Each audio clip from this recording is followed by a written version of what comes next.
Welcome back to Beyond the Pump, where today we're going to actually talk about understanding your P&L. Here's the crazy thing. Most of you don't even understand what the P&L is. And it's like, oh, P&L, profit and loss, I get these reports, whatever. You need to understand how to read it. Chances are if you're doing like 5K, 10K a month, you should probably be figuring it out on your own. You don't need to spend money on a bookkeeper. And you need to understand how that correlates into your financial reporting from a personal perspective. It's super easy to go out and just spend money, but how do we know if the business is healthy or where the potential risks might be? Before we jump in, I'm just going to tell you there is no perfect P&L. I'm going to give you some ranges, some numbers, and all these things, and some thoughts that I would say, but every single business is absolutely different. So you just need to understand what you're managing, what you're focusing on, and what that's going to look like. And today, this is going to help you out. I would assume that the majority of what we're going to talk about around how things should look are grounded in the service-based industry where people are having to go out and deliver and fulfill on a promise versus like maybe a product or, a different kind of ancillary type of business, because those numbers will look different. And the point and scale too, like obviously multi-million dollar, $100 million, $1 billion company are going to look different. So those numbers tend to shrink and move around a lot. But yeah, for you coaches, this is definitely going to be super pertinent, and this will make or break your business, by the way. So you definitely want to make sure you're paying attention. So as you're adding things, you're doing it in a way that's responsible for your financial health, and you can keep your doors open and grow your business across the next couple decades, which is, I think, really the long-term goal for most people in the coaching industry. What is a P&L? P&L, it is a profit and loss. So a P&L just outlines your overarching accounts. So accounts within, I'll talk kind of QuickBooks terminology, not accounts like your literal bank account, but rather a chart of accounts, which would be marketing expense, payroll expense, credit card processing fee expense, where your revenue is coming in from. Those accounts are basically put down on a form. The very top one is going to be revenue, hint, hint. And then all of your expenses are going to go underneath it. And the very bottom line is going to effectively tell you how profitable your business was. You can be as complex or as simplified as you want when it comes to those quote unquote accounts.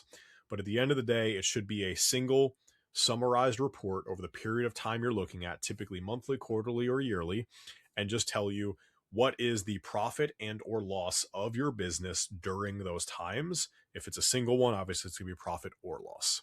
So that's what that is going to give you. Just overarching snapshot of the success of your business. And just to be clear, we're saying 3 letters. We're not saying penal. We're not saying that. Like not penile, PNL, 3 letters.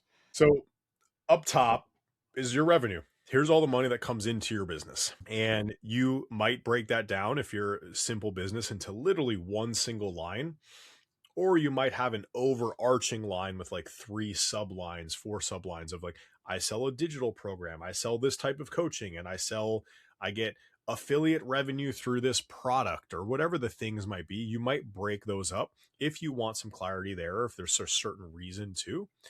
But overarching, the very top of this is going to be, here's all the money that came into that business during the period of time that you're looking at. And that's literally the top part of a P&L. You got to start with how much money you made. The next thing you'll typically see on a P&L is going to be COGS, which is cost of goods sold. Your business may or may not have this. If it doesn't have COGS and everything in there, it's fine. It doesn't matter. Like, this is probably for somebody who's starting to get a little bit more growth and scale out of it. COGS are literally a cost. It's typically a variable cost. It's something that you only experience during certain situations. So a fixed cost is you just have it all the time. You pay your Zoom bill every month. That is a fixed cost. You pay that every time. If I hire a teammate, my fixed cost for Zoom then go up, right? It goes up from there. So a variable cost, one that I always had in my gyms, was bottles of water. The more clients that I had, the more waters that got consumed. So that expense would go up when I had more clients or go down when I had less clients. It was reliant upon my client load. So COGS are typically going to be more variable cost in nature. Things that you could see in COGS line might be payment processing fees, or let's say you do third-party financing or pay over time type fees. Those might be delineated as a COG. You might have a setter or a salesperson that gets a percentage of the revenue that they generate. That might be put in as a COG. if you have to pay for access to a platform for coaching or something for your clients when they're actively using it, and that number goes up and down, that might go in as a cog. If you sell supplements or things like that, you have to buy the supplement at your wholesale cost and then sell it to somebody. That would be a cog. So a cost of goods sold would go into that side of things. And that's effectively the first, so to speak, area on your P&L, which is going to be revenue minus your cogs, is going to give you out of the gates a gross profit. That's kind of the first thing that you typically, the main line there, that you're typically going to see within the P&L. Again, everybody's P&L is going to be a little bit different, but that's going to be the structure. Below those cogs, that is all the other expenses of your business in no particular order. So you're going to have marketing, you're going to have software fees, you're going to have whatever it is. We all know you're out there taking pictures of your shopping cart so you can do what you need to do for whatever you might want to do with it and everything like that. This is not financial advice, by the way. This is Um, totally financial advice.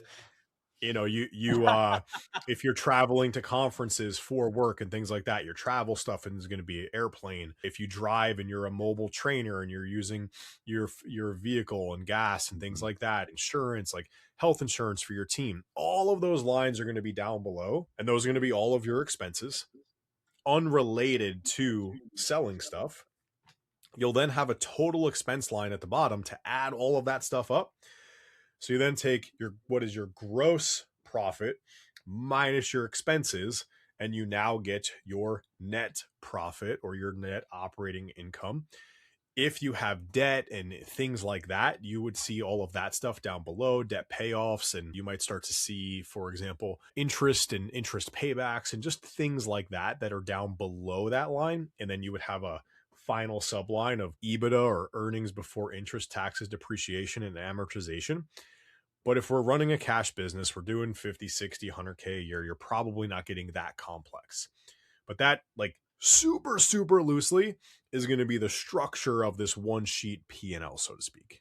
Yeah, and again, numbers tell a story the same way that if someone has a certain amount of shoulder flexion, or shoulder extension, that might be able to give us an indication if there's a limitation somewhere. Your P&L is the same way. Any number that you put together is going to tell you a story. And the entire idea around, having regular visibility and checking in and having some good habits from the beginning of managing your profit and loss statement is very similar to having way too many subscriptions for various services, whether it's AI platforms, whether you have 14 of those and you forget a couple, maybe, but like a lot of people have a lot of subscriptions that they have no idea about. And so this is why people get surprised and then they're reactive and then they see the next charge come out. And, you have your coaching platform, you have your CRM platform, you have, some kind of education ecosystem. I mean, easily that's going to be potentially north of 100, 200, $300 just in those things by themselves. And you might be having some subscriptions you don't even know about. So as you're early in your coaching career, it's really important for you to maintain that financial discipline of going in there every month, checking your expense line, like looking at what your money is going towards. Otherwise, this is where you start to really get in the mud of, I need to earn more money. Well, why do you need to earn more? Where's your current money going? And most people can't answer that. They just think that they need more, but that creates the kind of trap of, well, I made more, so I'm going to spend more. I made more, I'm going to spend more. And a P&L is a really great tool to avoid that and to help you understand, again, where is your money going? In terms of percentages and Mhm. healthy kind of buckets for your business, again, there is no perfection. There's seasons of business, and you frankly have the liberty to run your business however you want to. I think Legally, the one that I within would legal say is months. kind of like stuck, like you need to be targeting something here, is your profitability. You need to understand on the back end how much money you need to personally make, what that looks like, and how does that correlate into things. Mhm. If you need to make $5,000 and take that home, and you want to have a $10,000 a month business, well, you need 50% profitability. If you need to make 5 grand and you want to have a $20,000 a month business, you need 25% profitability. The thing that matters is you understand the dollars and cents and how that correlates into the size of your business. For a Hmm. rough scale, I would say you need to be targeting somewhere on the low end if you're a smaller business, 30%. If it's you and one other person, there's no reason you can't be making profits that are more like 70, 80, 90%. But let's assume we're starting to build some infrastructure and everything there. The very low end, I would say targeting is how do we get to at least 30% profitability off of everything that's going on. Now, if it's just you, some infrastructure, and nothing, I would look at your 30% and be like, whoa, why is that so low? Hmm. So context very much does matter here. But if we're talking a growth and scaled business, 30% profitability is going to be that kind of target out of the gates. Hmm. 25, 35, might be 40, might be 20. Again, there's some range, but let's say 30. Yeah. That means that 70% is left to spend on every single thing else. For every $10,000 you make, 7,000 can go towards all of your expenses to run your business. Usually the next biggest expense item is going to be, especially in this virtual world, payroll, your people. That is likely going to be the next most expensive thing. That should probably be somewhere in the range. I'm going to say 35 to 40% would be healthy. Now, maybe you're very heavily reliant on people. There's not much other things going on. Maybe you're paying upwards of 50%, some version thereof. Maybe you don't participate in your business at all. You do absolutely nothing and people run your entire business.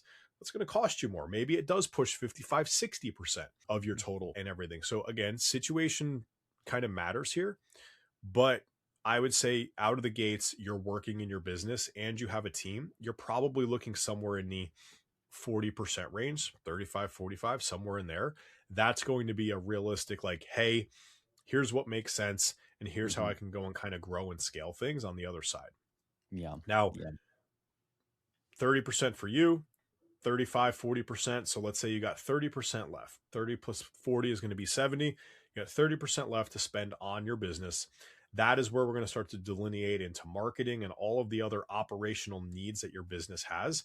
Marketing is likely going to be the next biggest expense in your business. If it's scaling and going well and you're getting really good return on your ad spend, then hey, you might be pushing 20 to 30% on that side of things. But Hmm. it should be an investment giving you money back. If Yeah. you're just basically doing some stuff, you're boosting a few posts, you're doing a couple of $3 a day type things, we're probably talking as low as like 5%.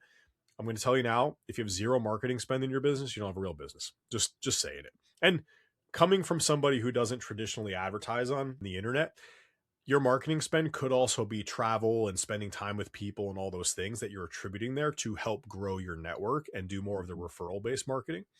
But you should have some marketing efforts baked in.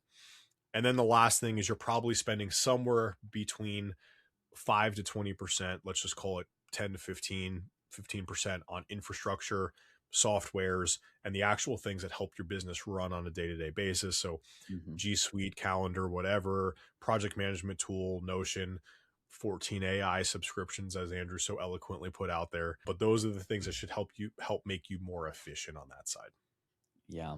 And I think, and that's obviously a lot of numbers, especially if you're not number oriented. There's all this stuff is really integrative. And we have had a couple different podcast episodes in the past where we talked about the cost to acquire, the cost to fulfill, like there's a lot of different items like that we would encourage that you go back and start to understand.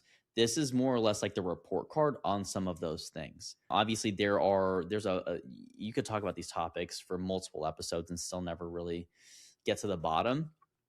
So we will be going through a financial series. So if you haven't already subscribed, make sure you do and make sure you turn that alarm on so that way you can see whenever these new episodes drop. Because while we do like to talk about coaching material, fitness, nutrition, stuff like that, we understand that most coaches that are probably listening to this podcast have no idea on how to manage their financial growth and health of their organization, which will kill you faster inside of business more than just about anything else is just mismanaging your money once you start to earn a little bit. So that's your biggest asset is leveraging your financials to help you grow in a way that's responsible. If your labor line's getting north of 40, 50%, and you're making, for quick numbers, 100K a year and you're spending 50K on another person, like that's not great. Yeah, I think that that's probably a pretty good shotgun blast of a P&L navigating that.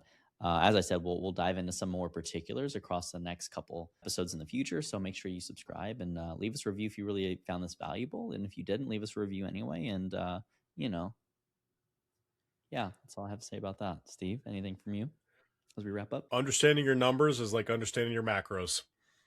Take them both seriously, and you can make the changes that you want to make. One's with your body, one's with your business. So dive in. We appreciate you guys listening to Beyond the Pump today, where we break down the business of fitness and nutrition. Hopefully this was helpful. A lot coming at you really quick, but I promise you, if you spend some time on this, it's going to help you out. Until next time, crew. Peace.